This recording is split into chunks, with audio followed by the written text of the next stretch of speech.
अनिवार्य रूप से प्राण होते ही होते हैं, और जिनको प्राण होते हैं उन्हें ही प्राणी कहते हैं। बोलिए सर। संसार के सभी जीवों को बोलिए, आप बोलिए। संसार के सभी जीवों को प्राण होते हैं, और जिनको प्राण होते हैं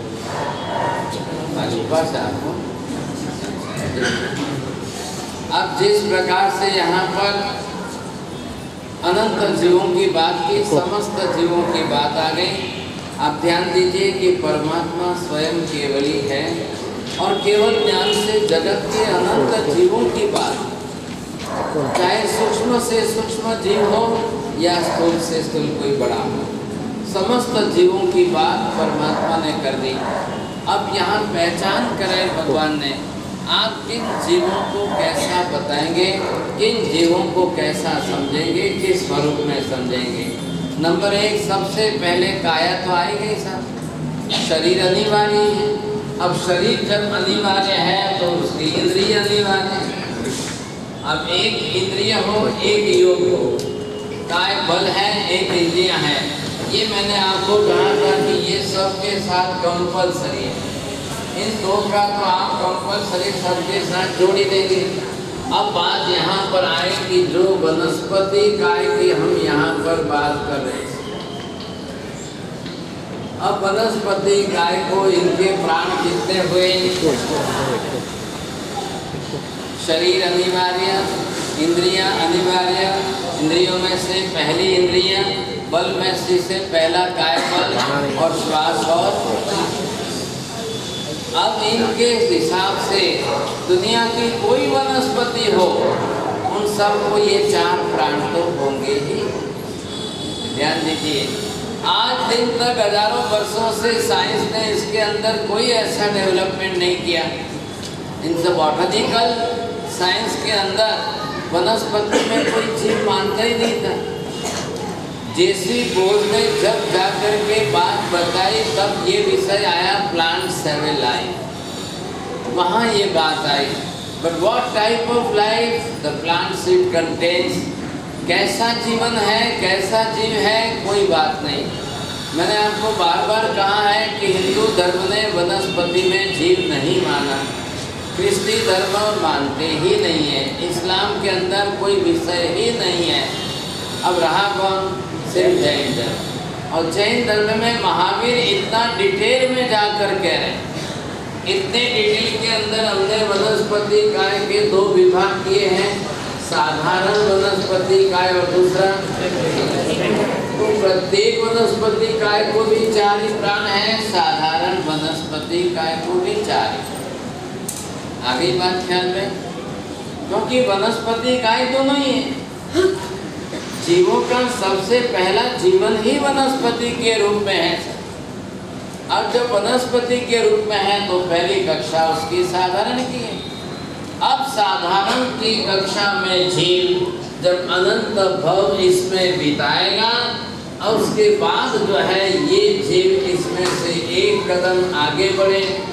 ये पहले निगोद की साधारण में अनंत भव बिताए, यहाँ से निकल करके बादल साधारण में अनंत भव बिताए, अब यहाँ से निकल कर वो प्रत्येक वनस्पति काय में कितने भव बिताएगा, उसके बाद जाकर के बड़े स्वरूप में आएगा।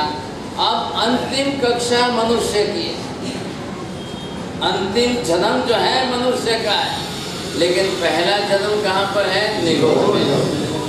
पहली शुरुआत यहाँ पर। अब आप इसको पहचानने के लिए हम इसको भी प्राणी कहेंगे। अब इसके हिसाब से प्राण की व्यवस्था बैठा दो भाई। ये वनस्पति काय आदि जो भी हैं, आपको जो दिख रहा है ये इनका शरीर। अब इसके अंदर जो जीव अंदर है, अब वो अपने अंदर है, उसने ये पूरे शरीर की रचना की, इसने इतना बड़ा शरीर निर्माण किया। अब इसको भी टाइम तो लगा, 2-3 महीने तो लगते ही लगते हैं साहब। हमारे को हमारा शरीर बहुत कॉम्प्लिकेटेड है, बहुत आगे बढ़ा हुआ है, इसलिए हमको सब बनाने में 9.5 महीने लगते हैं। लेकिन इस जीव को एक ही इंद्रिय बनानी है, शरीर बनाना है, 2 ही चीज़ है, और श्वास तो लेना ही लेना है, और आयुष्य कर्म साथ में लेकर आए। प्रत्येक जीव अपने आयुष्य कर्म के हिसाब से ही इतने काल तक जिएंगे साहब। सभी जीव अपने अपने आयुष्य कर्म के हिसाब से जीवन जिएंगे। अब जीना सबको है। अब आज महावीर को पूछा जाए भगवान इसका जीवन कितने लंबे टाइम का है, ये कोई वर्षों तक तो नहीं जी सकता है। जितना हो आपके लिए वर्षों का हिसाब है, किसी के लिए महीनों का हिसाब है, किसी के लिए दिनों का हिसाब है, किसी के लिए कलाकों का हिसाब है, किसी के लिए मिनटों का हिसाब है, किसी के लिए सेकंडों का हिसाब। सब है तो कालिक व्यवस्था में ही है, काल ही है। अब सबका अपना अपना आयुष्य। अल्पकाल कौन जिएगा, ज्यादा काल तक कौन जिएगा। अब महावीर केवल ज्ञानी है, इसलिए उनकी विशेषता है कि वो केवल ज्ञान से आपको सबका आयुष्य बता दे। कल की रोटी आपने बासी रखी तो उस पर फंगस उत्पन्न हुई। अब महावीर को पूछो भगवान ये रोटी पर बनी हुई फंगस, ये साधारण वनस्पति का इसका आयुष्य कितना है, इसका जीवन कितना है, ये आपको महावीर स्पष्ट बता देंगे। बच्चे ने अचार की बरनी में हाथ डाल दिया और अचार निकाल दिया तो उसके अंदर दूसरे दिन जो फंगस पैदा हो गए। हे भगवान, अब ये आयुष्य इसका कब तक का है, कब तक जिएगी। अब वो उसमें मरे, फिर नए आकर जन्मे, फिर मरे, फिर नए आकर जन्मे, फिर मरे, फिर नए आकर जन्मे। ये चक्कर चलता रहे तो पता ही किसको चलेगा। बारिश की सीजन के अंदर पानी बरसने के कारण दीवार पर लील काई जम गई। अब वो जो है एक सुई पर अग्रभाग पर लोग उतने में ही अनंत जीव है। हे भगवान, अब इनका जीवन कितना काल का है, ये कितने वर्षों तक जिएंगे, कितने दिनों तक जिएंगे। अब इनका हिसाब देखना है तो बराबर महावीर आयुष्य के हिसाब से बताएंगे। अब जितने समय का आयुष्य है, अब वो मर जाएंगे, फिर आकर के दूसरे जन्मेंगे, फिर वो मरेंगे, फिर दूसरे आकर जन्मेंगे। सबके लिए आपने जब दो प्रकार का देखा था, अब ये एक पत्ता देखा है आपने, अब इसके अंदर जो ये जीव बना है, अब इसका जीवन जो है तो इसका आयुष्य पूछो महावीर को। हे भगवान, अब ये इसमें जीवन जी रहा है तो इसका आयुष्य कितना है। जीना सबको है। अब इसको भी अपनी तरफ से यहाँ पर श्वास तो लेनी है, इसको भी अपनी तरफ से श्वास लेनी। बिना श्वास लिए एक भी जीव जीवन जी नहीं सकता है। बोलिए।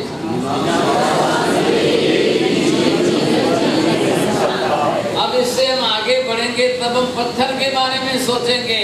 अब आपको पता चलेगा क्या पत्थर भी श्वास लेता है, क्या पानी के जीव भी श्वास लेते हैं। अब महावीर तो सबके बारे में बताएंगे। केवल ज्ञानी होने की सबसे बड़ी विशेषता ही है केवल ज्ञान, केवल दर्शन, जिसका प्रमाण अनंत होने के कारण केवल ज्ञान को अनंत ज्ञान, केवल दर्शन को अनंत दर्शन कहा जाता है। महेंद्र जी बोलो सर, आप बोलो, आप नहीं कौन दे।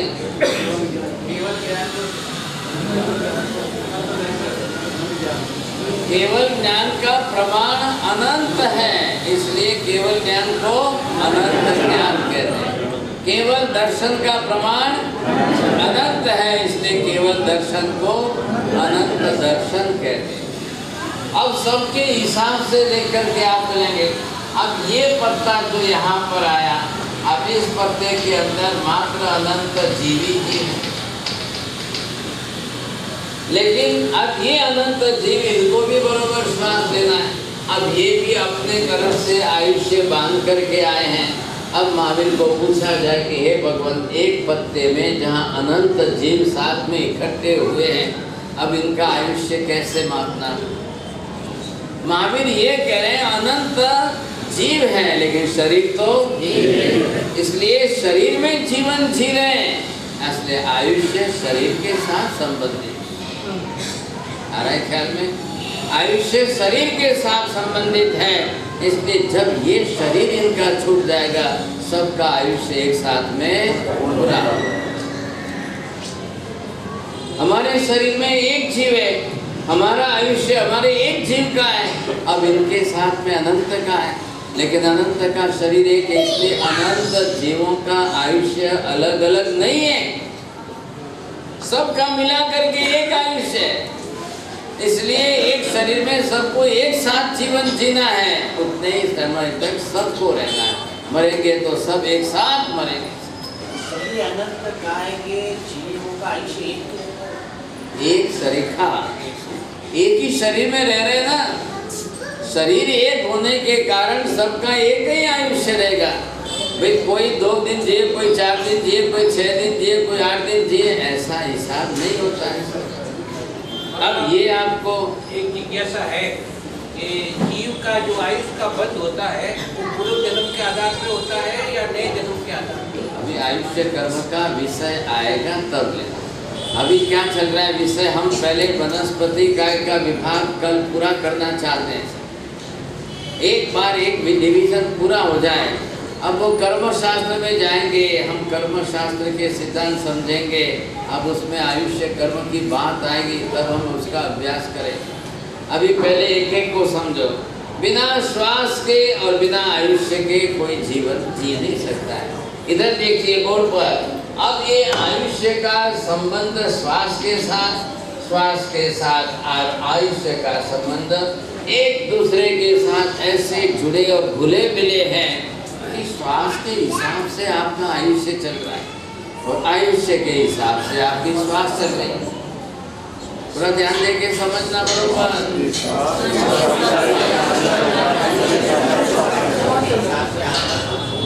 इसलिए हम जब तक लास्ट में आयुष्य आपको मापना है, देखना है, समझना है, तो पहले श्वास पर ध्यान केंद्रित करें। वहाँ सा श्वास आ रही है मतलब श्वास चल रही है, मतलब जी रहे हैं, और जी रहे मतलब बरोबर श्वास चल रही है। तो क्या हुआ, श्वास जो है आयुष्य का मापक बन गया। बोलिए,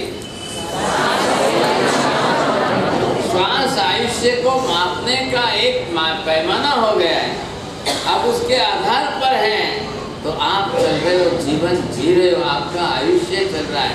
और ये है दोनों शरीर की क्रिया, कर्ता उसमें आत्मा है, कर्ता आत्मा है ना। अब उस हिसाब से आप कब तक, जब तक आपका आयुष्य पूरा नहीं होगा वहाँ तक श्वास पूरी नहीं होगी, वहाँ तक श्वास चलती रहेगी। आपने देखा है कई बार लोग कोमा में चले जाते हैं, कोमा के अंदर गए, वो बिस्तर पर पड़े हैं, न बोल सकते, न देख सकते, न पहचान सकते, न कुछ कर सकते। अब उनको ट्यूब से आप फीडिंग करो, सब कुछ करो, क्यों करें हम? कोई 2 साल थे, कोई 5 साल से, कोई 10 साल से कोमा में, कोई 15 साल से कोमा। बम्बई के अंदर पैडल रोड के ऊपर एक सज्जन भाई साहब जिनकी इंडस्ट्री फैक्ट्री जर्मन कोलैबोरेशन के अंदर पार्टनरशिप में चल रही, तो जर्मन से पार्टनर आया, उनके अकाउंट का कोई टॉपिक था, उसको लेकर झगड़ा हो गया। अब भारी झगड़े के अंदर दोनों लड़ते झगड़ते रहे, 2 घंटे हो गए, सिर दर्द करने लगा। उसने पत्नी को कहा, भाई साहब चाय ला, एस्प्रोएनासिन की गोली ला, 2-4 गोली ली, चाय पीगी, बादशाह 2 मिनट के अंदर सो गया। अब पत्नी ने समझा, घर वालों ने समझा कि भाई थोड़ा सा सिर दर्द था, आराम कर रहे हैं। फिर देखा, उठाने गए, नींद आ रही है, सोने दो। 2 घंटे 4 घंटे शाम के, और रात को 10 बजे डॉक्टरों को बुलाया। डॉक्टर कहे अभी ठीक है, नींद आ रही है, सोने दो। दूसरे दिन डॉक्टरों को बुलाया, क्या नींद आती है, नींद आती है, कहाँ तक नींद आएगी भाई साहब, 24 घंटे बीत गए। अब जाकर के बड़े डॉक्टरों को, बड़ी हॉस्पिटल में क्या, वहाँ पर डायग्नोस हुआ कि now the patient is in coma, nothing, no damage inside. अंदर की ब्रेन की एक भी नस फटी नहीं है, टूटी नहीं है, कुछ भी नहीं हुआ है, no haemorrhage, but still the patient is in coma. अब कोमा के अंदर शरीर की सारी प्रक्रिया छोड़ दी उन्होंने, बंद हो गई, देखना, सुनना, पहचानना, बोलना, खाना पीना सब बंद। ऐसी परिस्थिति में भी श्वास बरोबर चल रही है, जीवन चल रहा है, जी रहे हैं। अब डॉक्टर ने कहा भी दवाई करते रहेंगे, उपचार होता रहेगा। पहले सारी नलियाँ डाल दो, मौसमी का रस पिलाओ, संतरे का रस पिलाओ, कुछ दूध पिलाओ, पिलाते जाओ, यूरिन और ब्लड की सारी नलियाँ डाल दी, व्यवस्था हो गई, गाड़ी चलने। अब सारे एक्सपेरिमेंट्स होते रहे, दवाई उपचार चलते रहे, आप यकीन नहीं करोगे, 1 साल बीत गया, 2 साल बीत गए, 5 साल बीत गए, 10 साल बीत गए, 12 साल बीत गए, 15 साल बीत गए, 16वें साल तक तो जीवित है। पत्नी कंटाल गई, उसने जाकर डॉक्टर को कहा, डॉक्टर साहब या तो you can give it the poison injection, he may let him die if say it's not possible for me to bearable this, I can't bear now. अब आप इनको जहर का इंजेक्शन दे करके मार दो, मैं क्या करूँ? डॉक्टर बोलते हैं कि it is not possible in our medical ethics, you see, we can't give them the poisonous injections. Our duty is only that to give him the life-saving drug and leave him alive, you say, we can't die. पत्नी कहती है अब आप भी नहीं करोगे तो मैं क्या करूँ अकेले, अब मेरे से बर्दाश्त नहीं होता है, आप इंजेक्शन दे के मार। डॉक्टर कहते हैं कि there are hopes and chances, the day will come that he will awake again and he will open his eyes and he will talk with each and every person. अब क्या करना, आप बोल रहे हो दिन आएगा, कब आएगा, कब आएगा, लेकिन मेरे से ऐसा नहीं। आज भी हिंदुस्तान के अंदर चले जाओ, ऐसे सैकड़ों केसेस हैं, कोई 2 साल से, कोई 5 साल से, कोई 4 साल से कोमा। अब खाली फर्क किसका है, श्वास चल रही है, आयुष्य बलवान है, जीवन जी रहे हैं, बाकी की सारी क्रियाएं बंद। अब आज जिंदे जीते जी सेवा नहीं करते हैं तो कल कोमा में जाएंगे, कौन सेवा करेगा? आप सोच लो, भंडारी जी पूछे ना आप लोग, हाँ भंडारी जी को गारंटी है कि सेवा करी साहब, खूब करीला, हमें पूछे ना आई देखा। और या फिर ऐसा करो 5 दिन आँख बंद करके सोते रहो, 1 वीक तक खाली सोते रहो, आँख खोलना ही नहीं बस, फिर देखो कितनी सेवा करते हैं। गया बख्शले, अब समय जा रहा है, वैयावच की भावना, सेवा की भावना का समय भी हाथ से जा रहा है। आजकल ऐसी महिलाएं तैयार हो रही है कि आप इंजेक्शन दे के मारो। यहाँ देखिए आप, श्वास और आयुष्य दोनों एक दूसरे पर डिपेंडेंट हैं, एक दूसरे के कार्य कारण भाव बन गए, लेकिन फिर भी महावीर क्या कह रहे हैं कि 9वां प्राण श्वास है, 10वां प्राण आयुष्य।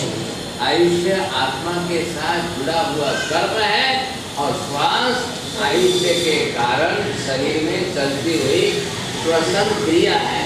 This is only the respiratory system. ख्याल है, इतनी ऑक्सीजन आपके शरीर को बहुत अनिवार्य है, इसलिए योगासन प्राणायाम में आप जरूर प्रयास करिए। आप लोग समझते हो कि खाना पेट भरे ने लीला लहर करने का, ये बड़ी गलती हो रही है।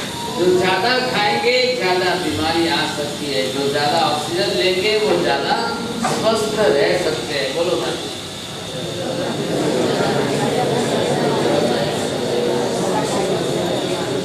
अब ये बात हो गई साहब। Nowadays if you can ask the question to the any medical practitioner doctor कहेंगे आपको the excessive eating it is the root cause of all disease।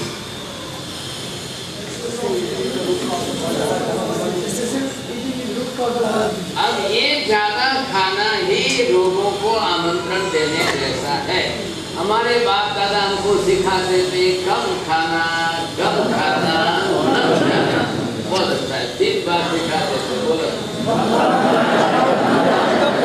अब कितने जने कम खाते, हाथ ऊपर करना। बोलने में सब बोल रहे थे और अट्टा इधर देखिए, स्वामी वास्ते वैद्य कौन कम खाए, हाथ ऊपर कर दो। अरे बियासना वैद्य कौन कम खाएगा, तो सब में हाथ ऊपर। ऐसी परिस्थिति में आप जितना ज्यादा खाएंगे और बाहर का जितना ज्यादा खाएंगे, कुछ लोग होटलों पर ज्यादा खाते हैं, कुछ लोग रस्तों पर ज्यादा खाते हैं, वो उनके लिए कैंसर का कारण बन रहे हैं। कई रोग बीमारियों का कारण बनते हैं। चलिए नंबर 1 यहाँ पर सबका विभाग कर लो। पहली इंद्रिय, अब ये आपको बता दिया कि जितने साल ये वनस्पति कायिक जीव है ये सब कंपल्सरी एकेंद्रिय जीव।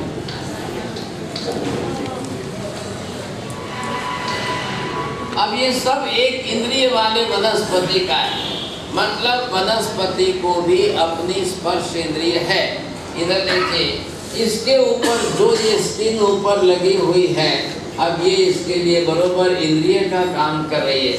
ये कौन सी है? पहली स्पर्श इंद्रिय। अब पहली स्पर्श इंद्रिय के अंदर 8 प्रकार के स्पर्श का अनुभव होता है।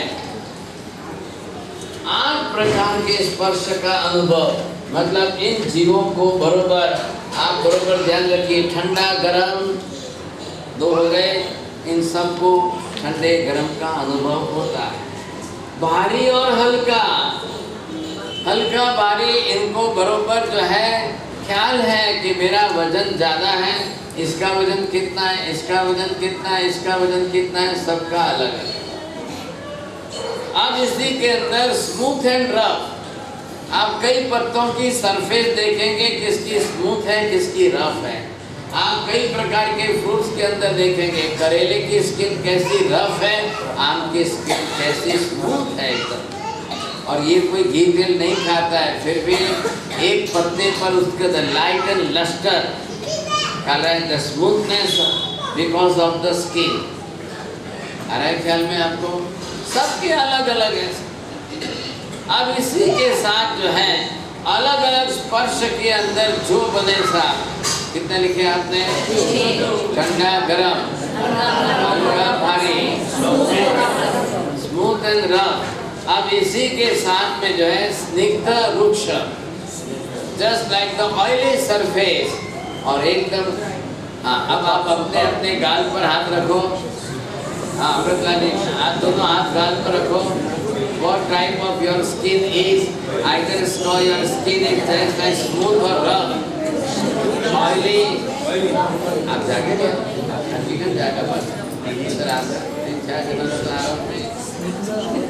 अब ये देखिए आप किसकी स्किन कैसी है, वैसे वनस्पति काय में भी सब। आगे बात ख्याल में। इधर देखिए, अब जैसे ये जीव, इनका हिसाब अगर आप पूरा करो तो ये आ गए एकेंद्रिय जीवों के अंदर। अब ये इनके अंदर जीवों में जिस प्रकार के हैं, आपने वनस्पति का है, ये पानी अब का, ये अग्नि का या देव का बोलो, ये वायु का बोले, ये पृथ्वी का बोले। अब इन सब को जो है एक प्रकार के स्किन है और स्पर्श का अनुभव। कितने हो गए? एकेंद्रिय जीव कितने प्रकार के हैं?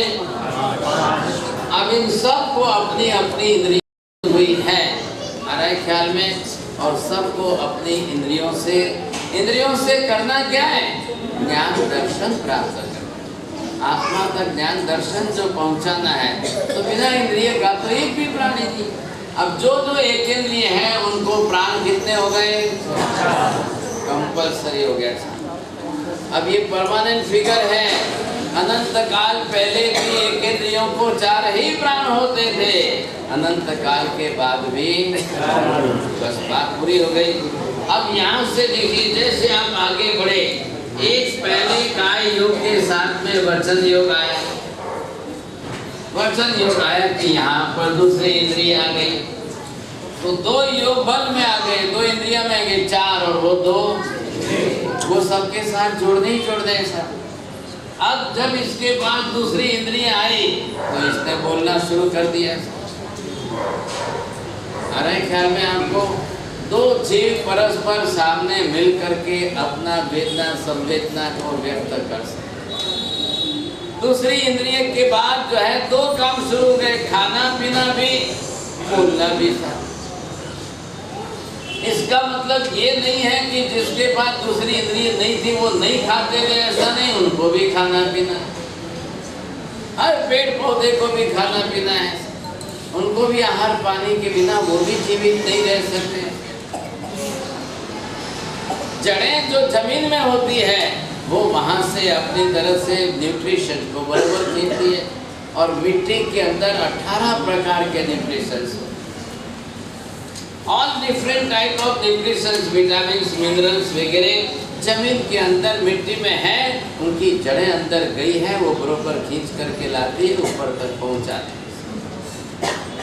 ऐसे वनस्पति अब इनको हमको समझना है, अब इनको पहचान सकें। अब आपको इनके जीवन की प्रक्रिया क्या है, प्रकार सबके अलग अलग, कुछ भी हो प्रकार अलग अलग रहेंगे, लेकिन सबका जीवन जो है, जीना प्रक्रिया है, वो एक शरीर। अब इसमें से आप आगे बढ़े। अब ये था जिसको जितनी इंद्रियां बढ़ रही है उसके हिसाब से देखना है आपको। अब इन सबको एक इंद्रिय के रूप में दुनिया में कोई मानने कोई तैयार नहीं है।